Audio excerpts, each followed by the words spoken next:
Okay guys, let's get started. Today's 6-7 show where we will be explaining you about political developments across India. Okay, we will going to be cover DMK Manifesto, Delimitation Commission and benefits Northern states versus Southern states, Sabarimala verdict review and Transgender Persons Amendment Act 2026. Odisha raises quota for SC, ST and socio-economically backward classes for engineering, medical and technical courses, and Karnataka's new freedom of choice in marriage bill. Let me introduce myself before getting started. I am Sanjay Bhargav. I host this 6-7 show where we will explain about the political developments across India every day.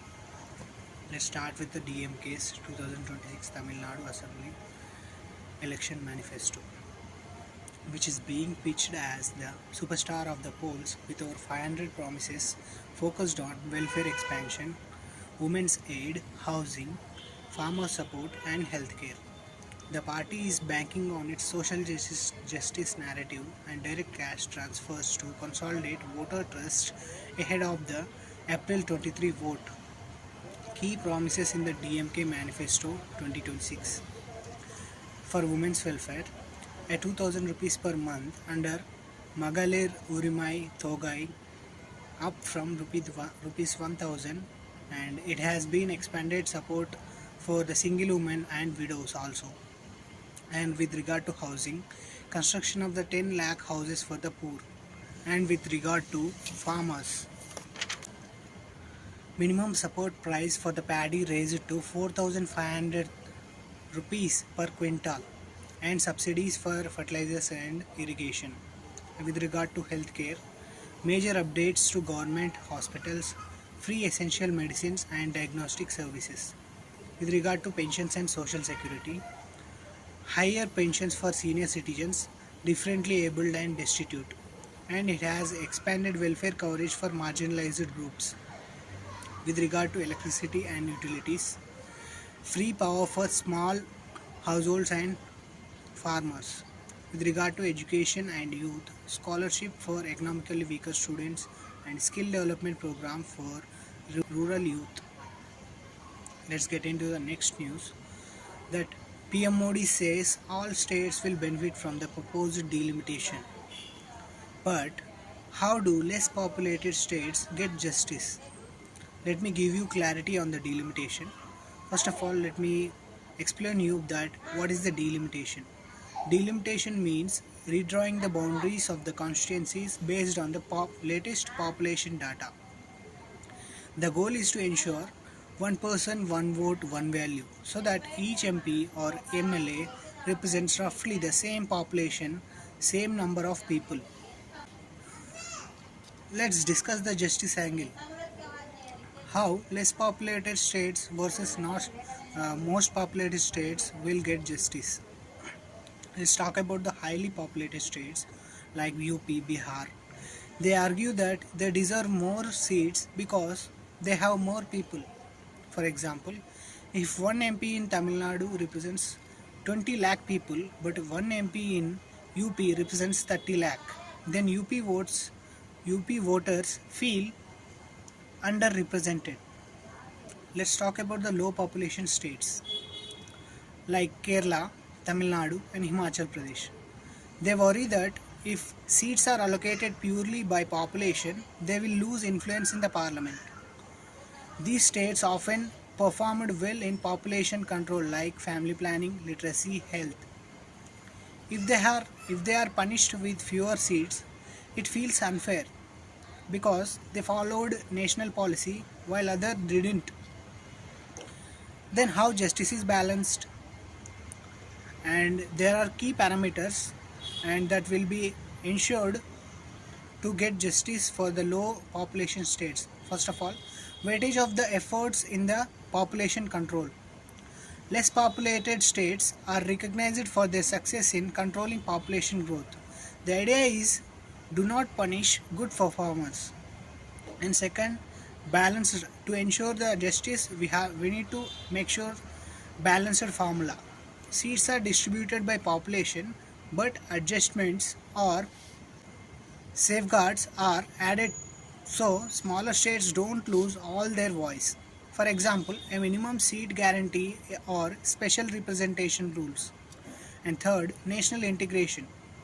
Delimitation is not just about numbers, it's about keeping all states feeling included in decision making. If only populous states dominate, smaller states may feel sidelined, which is dangerous to the federal unity. Let's understand the delimitation with an example. Imagine a classroom election. Class A has 50 students while Class B has 20 students. If we give seats only by numbers, Class A will dominate, but Class B studied hard and kept their numbers small, like population control. So the teacher gives Class B a fair share of seats, even if few in number, to ensure justice and balance. So delimitation is not just arithmetic, it's about balancing representation, rewarding responsible states, and keeping India's federal spirit intact. Let's go to the third issue, that is Sabarimala verdict review. And the Supreme Court nine-judge bench is reviewing the Sabarimala verdict, a clash between equality and tradition that touches Hindu, Muslim, Parsi and Bohra practices. On the one side is the equality, women must have same right to worship. On the other side is tradition. Communities argue that faith practices are sacred and protected. And what are the key judgments and the cases related to the issue? And they are Indian Young Lawyers Association versus State of Kerala 2018, where Supreme Court had ruled that with a five-judge bench allowed women of all ages entry into Sabarimala. Majority held that the ban violated Article 14 equality and Article 25 freedom of religion. Justice Indu Malhotra dissented, saying courts should not interfere in essential religious practices. And the review petitions which were held in 2019, in that court referred the matter to a larger bench, noting similar issues in other religions. And the connected cases related to the issue are Muslims women entry into the mosque, Parsi women rights in the fire temples after marrying outside the community, female genital mutilation in Dawoodi Bohra community. These were clubbed together to examine the broader principle. How far courts can intervene in religious practices when they clash with equality. And let me explain you the constitutional arguments on the both sides of the argument. And the constitutional arguments supporting the women's entry, that is Article 14 equality before the law, Article 25 freedom of religion applies to all individuals, not just men. Constitutional morality, dignity and equality are above exclusionary traditions. And arguments supporting the traditional practice, Article 25 and 26, communities can manage their own religious affairs. And the doctrine of essential religious practice, courts should not interfere if the practice is integral to the faith. Cultural autonomy, temples and religious institutions are sacred spaces with unique traditions. Gender, and we should follow the gender inclusive middle path. To do that, we have to ensure dialogue driven reform, encourage temple boards and religious leaders to evolve practices voluntarily. Phased inclusion, gradual entry of women avoiding sudden disruption. And we should integrate respect with equality. Guarantee no citizen is denied worship while rituals are respected. And we should enable a common framework. Apply the same principle across religions, equal access but with sensitivity to faith traditions. The Sabarimala review is not just about one temple. It's about defining India's constitutional morality, balancing equality with faith. The Supreme Court challenge is to ensure women's dignity without erasing traditions. The middle path is dialogue-driven reform, while equality walks hand in hand with justice. And let's get into the next news. The Transgender Persons Amendment Act 2026. The Transgender Persons Amendment Act 2026 has triggered protests across India. The community says it rollbacks rights guaranteed by the Supreme Court in earlier landmark judgments. And what are the key facts of the 2026 landmark judgments? And what are the key facts of the 2026 amendment of the Transgenders Act? That is, definition change. Narrowed the definition of transgender to fixed categories like Hijra, Kinner, Jogta, etc., excluding non-binary and gender fluid identities. Certification requirement. Introduce stricter medical administrative certification, reducing the scope of self-declaration and impact on the welfare schemes. Access to reservation, healthcare and social welfare now tied to certification. Rising fears of exclusion. And the drawbacks highlighted by the community are loss of self-determination, seen as a violation of a NALSA judgment 2014, and exclusionary definition. Many identities risk being left out, and the bureaucratic hurdles. Certification may lead to harassment and denial of rights. Rollback of gains. Instead of expanding rights, the amendment shrinks them. Community opinion is that protests in Mumbai, Delhi and Chennai activists call the law a betrayal of constitutional morality. And the Supreme Court's judgment related to the Transgender Persons Amendment Act are NALSA versus Union of India 2014, where Supreme Court recognized transgender persons as a third gender and it upheld self-identification as a constitutional right. Remember, it is not a fundamental right. It upheld self-identification as a constitutional right. Linked dignity and identity to Article 14 equality and Article 21 right to life and dignity. And second case is Navtej Johar versus Union of India 2018, where Supreme Court decriminalized homosexuality by striking down Section 377 IPC, expanded constitutional protection to sexual orientation and gender identity, stressed that diversity and dignity are part of constitutional morality. The 2026 amendment is seen as a contradicting both these judgments.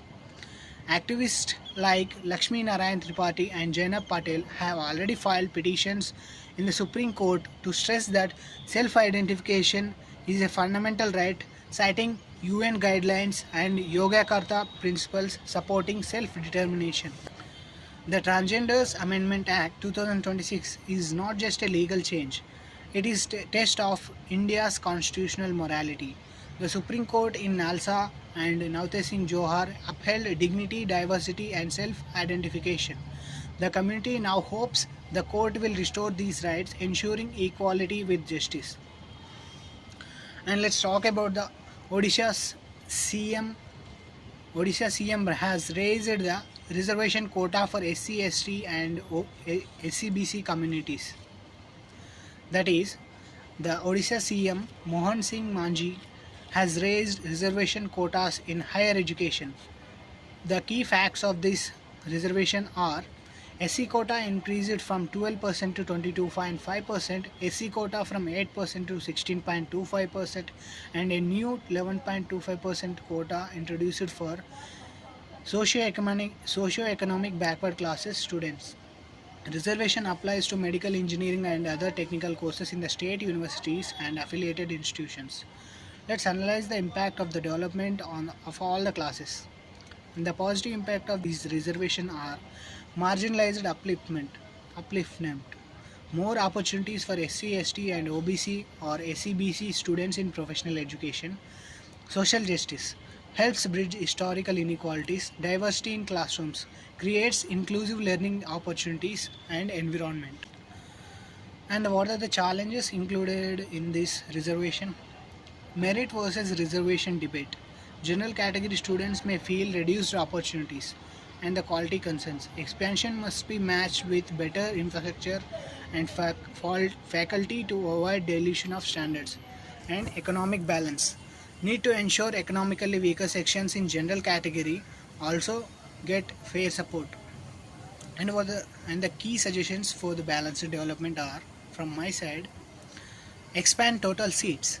increase capacity in medical engineering colleges to balance reservation with merit, introduce economic criteria, provide scholarship for economically weaker students in general category, skill development programs, ensure reserved students get additional academic support to succeed, and periodic review, access the impact every 5 years to adjust quota if needed. And the challenge is now balancing ensuring social justice without compromising quality and fairness. Let's talk about the main issue, that is Karnataka Aanamawa Bill 2026. The what has triggered the Karnataka government to create this kind of bill?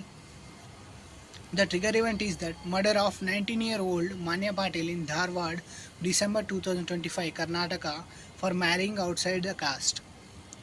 Karnataka Aanamawa Bill 2026 is India's first dedicated law against honor killings.